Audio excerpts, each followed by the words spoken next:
In last lecture we are studied the uses of liquid crystals and again type of liquid crystals.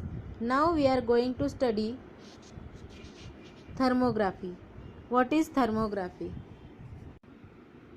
Thermography is a technique which is used for the recording the skin temperature variation on the graph.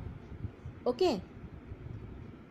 Then thermograph is temperature time like graph showing the physical changes on heating the mesomorphic substances. जब भी हम mesomorphic substances को क्या करते हैं, heat देते हैं, तो ऐसे वक्त में उसमें जो चेंजेस होते हैं वो चेंजेस को प्लॉट करने के लिए एक चेंजेस को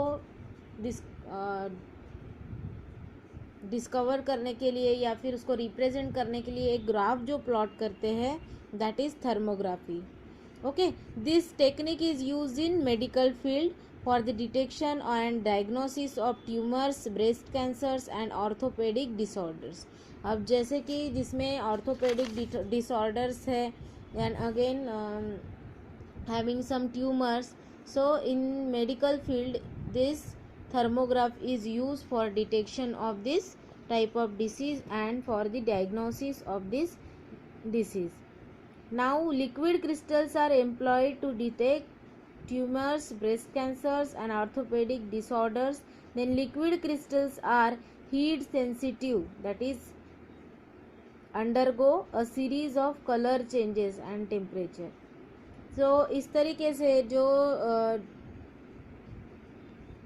थर्मोग्राफी होती है उसमें जो लिक्विड क्रिस्टल्स होते हैं वो कैसे होते हैं, हीट सेंसिटिव होते हैं, that is it goes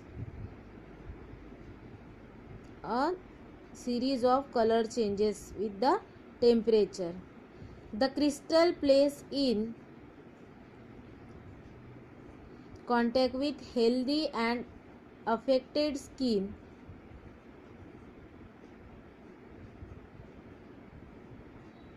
the color photographs are taken.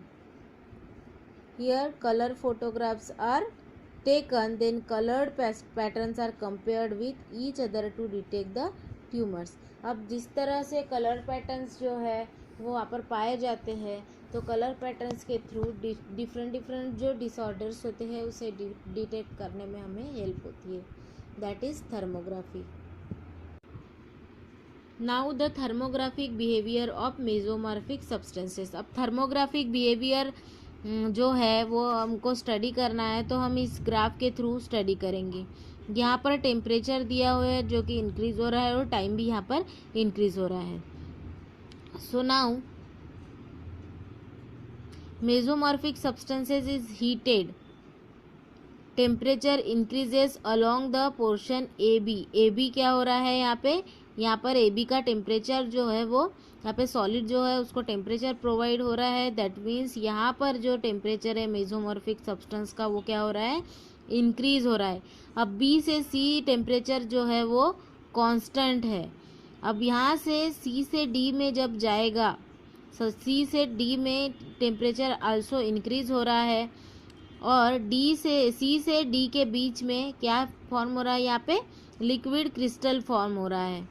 और डी से ई में टेम्परेचर कांस्टेंट है, that means it has been converted into liquid crystal. Mesomorphic substance जो है वो डी से ई के तरफ जब आता है तो ये कन्वर्ट हो जाता है इन द लिक्विड क्रिस्टल. जब ई से एफ के तरफ जब जा रहा है तो टेम्परेचर क्या हो रहा है, यहाँ पर इंक्रीज हो रहा है लिक्विड का. अब लिक्विड क्रिस्टल का जैसे ही टेम्परेचर इंक्रीज हो रहा है यहाँ पर फॉर्मेशन हो रहा है लिक्विड का वेपर में, और जी पॉइंट पे लिक्विड का टोटली वेपर में क्या हो रहा है, कन्वर्जन हो रहा है. सो इस तरीके से मेसोमॉर्फिज्म का एक फिनोमेनॉन होता है जो हम ग्राफ के ज़रिए यहाँ पर दिखा सकते हैं. ओके, अब लास्ट आपका पोर्शन रह गया था 7 सेगमेंट सेल. अब 7 सेगमेंट सेल क्या है, अब जो LCDs होते हैं that means liquid crystal display, liquid crystal display होते हैं वो कम्प्लीटली 7 सेगमेंट सेल से बने हुए होते हैं, और जो ईच सेल है, ईच सेगमेंट जो है वो डिस्प्ले करता है एक नंबर को. Okay, then it is a combination of cell display in various numbers. Cell जो होता है डिस्प्ले करता है various numbers. A segment means active area on the display और image area. सेगमेंट सेल्स जो होता है, ये सेगमेंट्स मीन्स क्या होता है, वहाँ का एक्टिव एरिया होता है. कहाँ पे? LCDs में. एंड डायग्रामेटिकली 7 सेल इस तरीके से रिप्रेजेंट किया जाता है. यहाँ पर आपको 7 सेल ज़रूर दिखाई देंगे. Now LCDs liquid crystal displace क्या होते हैं वो हम पढ़ेंगे यहाँ पर. Liquid crystal display is when thin layer liquid crystals is placed between the two electrodes and electric field. Electrodes and electric field में जब क्या डिस्प्ले होता है, लिक्विड क्रिस्टल प्लेस होता है, तो यहाँ पर क्या होता है, एक प्रकार की टर्बिडिटी अपीयर होती है. बट जैसे ही वहाँ से इलेक्ट्रिक सिग्नल जो होते हैं वो रिमूव करते हैं, तो क्या होता है, फिर से वहाँ पर ट्रांसपेरेंसी रिटर्न में आती है. So that this properties of liquid crystal is used to display the number in digital watches. अब ये जो इस तरीके की प्रॉपर्टीज जो होती है वो कहाँ पर यूज़ की जाती है, जैसे कि डिजिटल वॉचेस में यूज़ की जाती है, देन थर्मामीटर में यूज़ की जाती है, देन इलेक्ट्रॉनिक कैलकुलेटर में यूज़ की जाती है, अगेन पोर्टेबल कंप्यूटर्स में यूज़ की जाती है. Okay, this is known as liquid crystal display, that is LCD. So here your liquid state is completed.